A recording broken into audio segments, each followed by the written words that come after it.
झंडे बताएगा मीरा की सारी सच्चाई आर्यवर्धन को।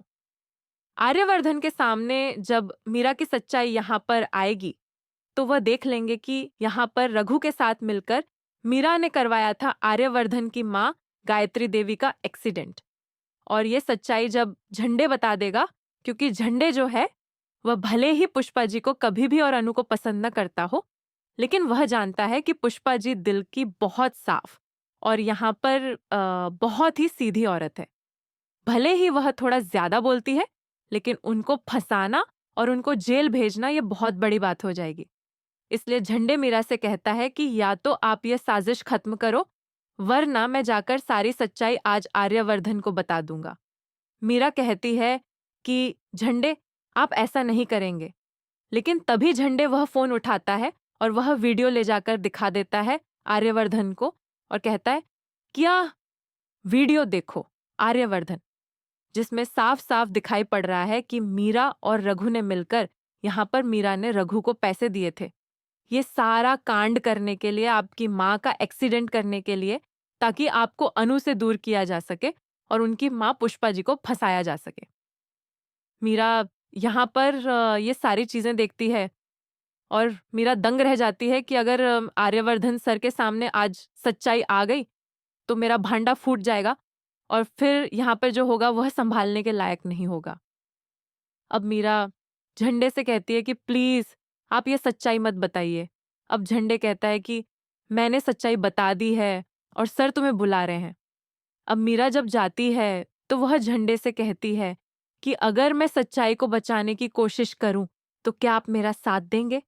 मैं यह केस वापस ले लूंगी, पुष्पा जी को जेल से बाहर करवा दूंगी और रघु यहाँ पर गवाही नहीं देगा और वह कुछ भी नहीं कहेगा।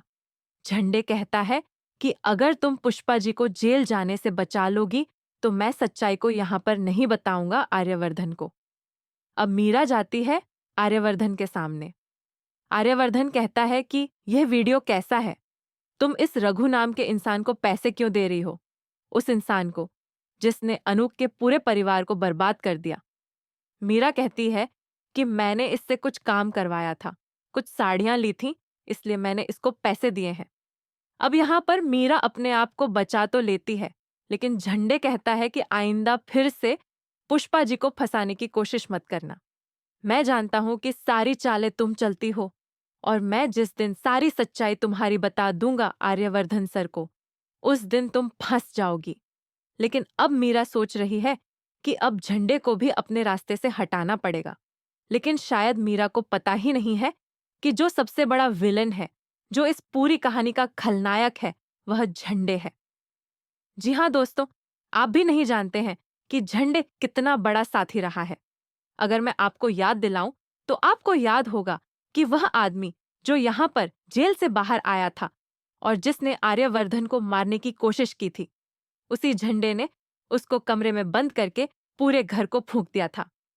पूरा घर जल गया था और वह आदमी भी उसी में जल गया था। यानी कि इस पूरी कहानी में जो आपको दिखाई पड़ रहा है वह एक सच है ही नहीं। इन सब के पीछे बहुत बड़ा मास्टरमाइंड झंडे है और झंडे के पीछे भी कोई है जिसका सच आपको आने वाले कुछ ही एपिसोड में पता चलने वाला है। क्योंकि आर्यवर्धन की पहली पत्नी की मौत के राज को और उस बंद कमरे के पीछे के राज को खोलना बहुत बड़ी बात होने वाली है। यह राज तब खुलेगा जब मीरा नहीं बल्कि अनु शादी करके आर्यवर्धन के घर जाएगी और अनु सच्चाई का पर्दाफाश करेगी। मीरा चाहे जितनी कोशिश कर ले कि वह आर्यवर्धन सर से अनु को दूर कर दे और अनु आर्यवर्धन की शादी न होने दे, लेकिन उसके बावजूद भी झंडे चाल पर चाल चलेगा और अनु आर्यवर्धन की शादी कराएगा, क्योंकि इसके पीछे भी बहुत बड़ा राज है जिसकी सच्चाई शादी के बाद सामने आएगी। और जब यह सच सामने आएगा तब कहानी एक रोमांचक मोड़ में पहुंच जाएगी।